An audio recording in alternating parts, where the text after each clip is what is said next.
खरगोश रहा करते थे। दोनों एक दूसरे के पक्के दोस्त थे। वो साथ साथ रहते, खेलते और खाते थे। दूर दूर तक एक साथ जाते थे। हाथी जैसा दोस्त होने के कारण खरगोश को किसी भी बात की चिंता नहीं रहती थी।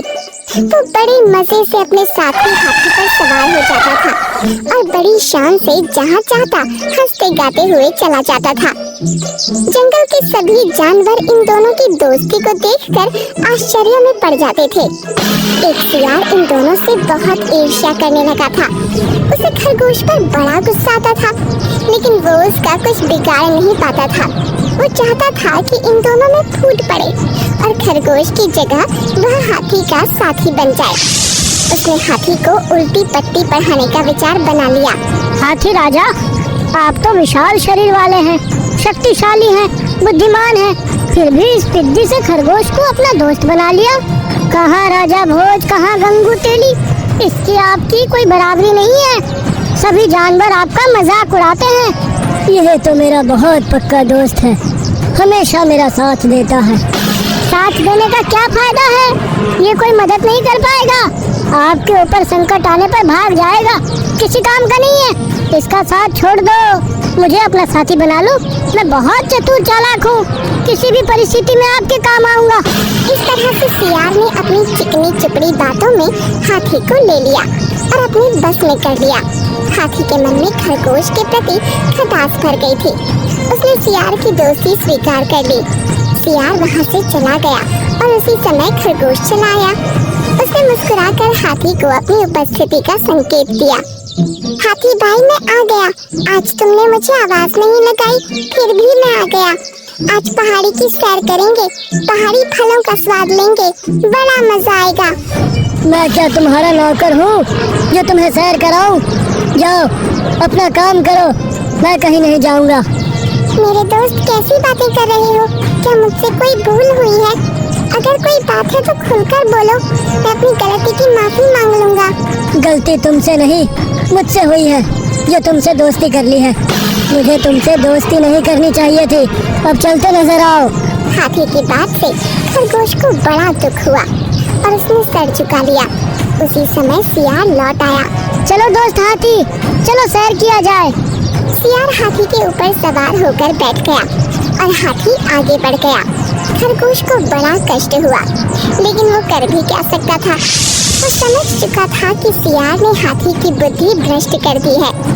ये भी हो सकता है कि हाथी किसी संकट में फंस जाए। खरगोश हमेशा दूर से हाथी पर नजर रखता। एक दिन हाथी सियार को अपने ऊपर बिठाकर जंगल में जा रहा था। उसी समय शिकारियों ने एक गड्ढे में हाथी को फंसाने के लिए जाल लगाया था। सियार ने उसे देख लिया और कूदकर अलग हो गया। हाथी उसी गड्ढे के जाल में फंस गया। अरे सियार भाई, मैं तो जाल में फंस गया हूँ, मेरी सहायता करो, कोई उपाय करो।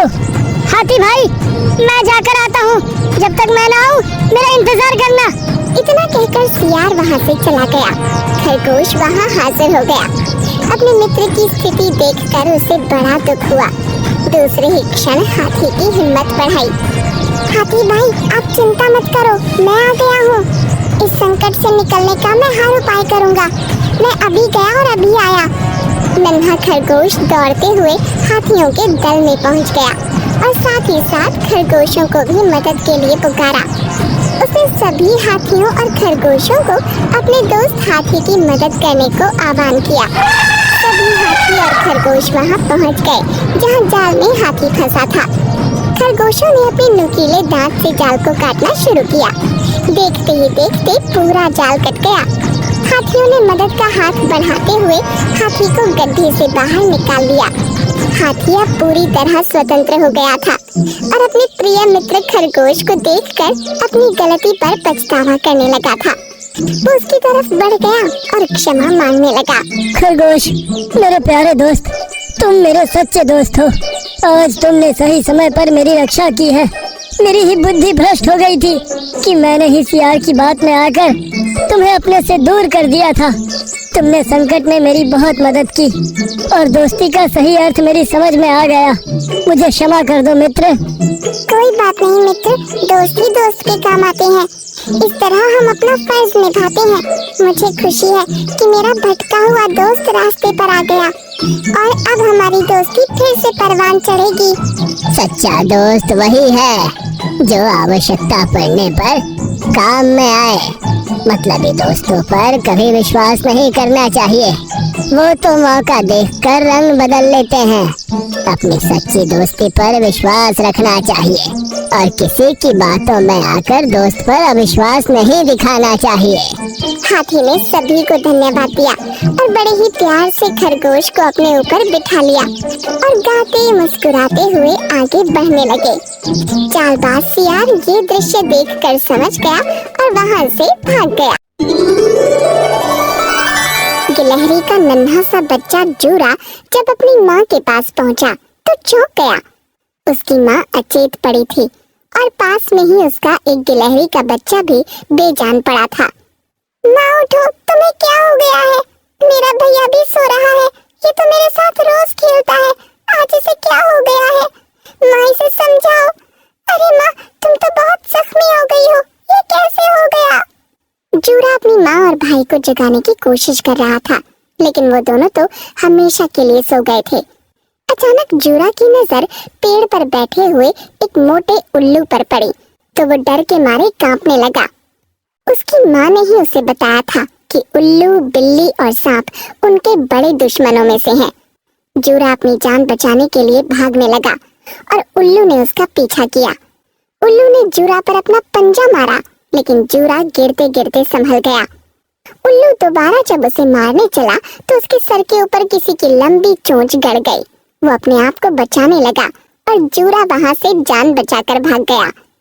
उल्लू के सर पर एक कटफोड़वा ने वार किया था। दोस्त उल्लू, अब मैं तुझे नहीं छोड़ूंगा। तूने इसके पहले जूरा गिलहरी की माँ और उसके बच्चे को मार दिया, अब जूरा को भी मारना चाहता है। तू उसे अब छू भी नहीं पाएगा और स्वयं मारा जाएगा। उल्लू किसी तरह से वहाँ से जान बचाकर भाग गया। जूरा बेचारा डरा सहमा सा पेड़ की एक डाली पर छिपकर बैठ गया था। उसे बचाने वाला कटफोड़वा उसके पास आ गया था। जूरा, डरो नहीं, मैंने उल्लू को भगा दिया है। काका, मेरी माँ, मेरा भाई दोनों ही। इतना कहकर जूरा आगे बोल नहीं पाया और अपार दुख से बोझिल हो गया। कटफोड़वा उसका दुख दर्द समझ गया। नन्हा सा जूरा अनाथ हो चुका था। उसने बड़ी देर से कुछ नहीं खाया था। कटफोड़वा ने उसे खाने की वस्तु लाकर दी और जूरा उसे खाने लगा। अचानक खाने के बाद जूरा वहीं बेहोश हो गया। कटफोड़वा को बड़ा आश्चर्य भरा दुख हुआ। हे भगवान, ये क्या हो गया? मैंने तो इसे बचाया और खाना खिलाया, ये क्या पाप हो गया? कहीं कहीं खाने में जहर तो नहीं था? मुझे स्वयं चखकर बाद में इसे खिलाना चाहिए था। मुझसे ये पाप हुआ है तो इसकी सजा भी मैं भुगतूंगा। मैं इस बचे हुए खाने को खाकर अपनी जीवन लीला समाप्त कर लूंगा। इतना कहकर कटफोड़वा ने बचे हुए खाने में से कुछ भाग स्वयं खा लिया और उसे चक्कर आने लगा। इतने में जूरा की आंख खुल गई। काका, मुझे बड़ी अच्छी नींद आई। अरे, आपको क्या हो रहा है? मैंने वो खाना खाया और मुझे चक्कर। कटफोड़वा आगे बोल भी नहीं पा रहा था और जूरा सब कुछ समझ चुका था। उसने ध्यान से कटफोड़वा काका को देखा, तब चमत्कार हुआ। कटफोड़वा उठकर बैठ गया। अरे, मुझे क्या हो गया था? क्या मैं सो गया था? काका, आप थोड़ी देर के लिए विश्राम कर रहे थे, अब आपका विश्राम पूरा हो गया है। कोई तकलीफ हो तो बताइए। मैं तो एकदम सही सलामत हूँ, मुझे भला क्या तकलीफ होगी? हाँ, मैंने वही खाना खाया था, इसके बाद मुझे चक्कर सा आ रहा था। छोड़ो, अब यहाँ से चलते हैं। दोनों वहाँ से आगे निकल गए और वही उल्लू वहाँ पर आ गया। कटफोड़वा का रखा हुआ बचा हुआ खाना देखकर वो खुश हो गया। इसको कहते हैं किस्मत। मुझे भूख लगी है और सामने खाना आ गया, अब खाऊंगा, भूख मिटाऊंगा। उल्लू ने झटपट खाना शुरू किया और पूरा बचा हुआ खाना खा लिया। अचानक उसे चक्कर आने लगा।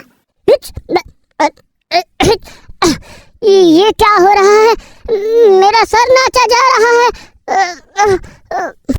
उल्लू नीचे गिरा और लुढ़क गया। उसकी जान चली गई। कटफोड़वा ने ये देख लिया।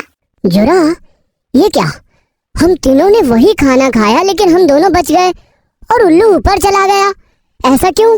सब ऊपर वाले का खेल है, किसी को बचाता है किसी को उठाता है, उसके खेल बड़े निराले हैं। कठफोड़वा भी सोच में पड़ गया। दोनों पेड़ पर पहुंच गए। वो आपस में बात करते हुए बैठे थे। इतने में एक मेंढक का बच्चा नीचे कूदता हुआ दिखाई पड़ा। वो इधर उधर कूदकर आनंद ले रहा था। इतने में सामने से एक भयानक सांप निकल आया। जरा अब इस मेंढक की खैर नहीं, ये सांप इसे चट कर जाएगा। वो देखो, दूर मेंढक की माँ उसे बुला रही है। आजा बेटा, जल्दी से पानी में कूद जाएंगे वरना वो सांप हमें खा जाएगा।